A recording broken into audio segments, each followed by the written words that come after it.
Farming is really stressful. There's a lot of sleepless nights and a lot of stress about if I could afford to farm, but because if my crops don't do well, I can't afford to farm. Okay, so in 2022, for seed, the actual seeds that I put in the ground for corn and soybeans, I spent $50,907. For dry fertilizer, I didn't dry fertilize all of my acres, but for that, I spent $27,607. I have a crop scout who comes around and advises me on what kind of practices I should do for my fields. He also does water nitrate sampling, soil sampling, and he tells me, in his opinion, what the best farming practices would be. I don't know where I would be without him.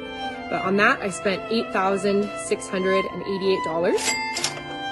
On chemicals, that is to suppress and weeds that are extremely harmful to my crops and the land. So I spent $80,644 on chemicals this year. On 32%, as in 32% nitrogen, which I put on my corn, I spent $10,617. I paid someone else to prep my taxes. I spent $737 on that. For my spray chemical application and then also fertilizer application, I spent $26,670. I pay for a grain marketing service because that's how I make my money, is marketing my grain well. I paid $799 for a service that advises me on when I should sell my corn, when the market is making moves.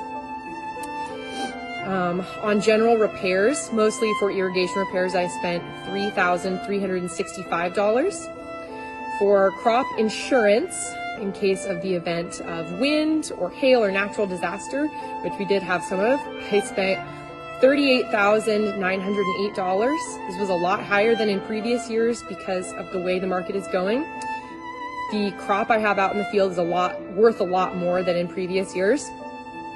I purchased a trailer for $5,989 for trucking for my corn and soybeans to be delivered into the co-op where I sell those commodities to.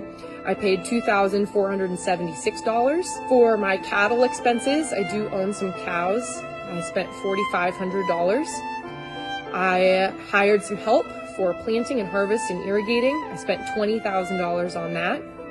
My general irrigation expenses spent $16,385. That was to run the wells, the natural gas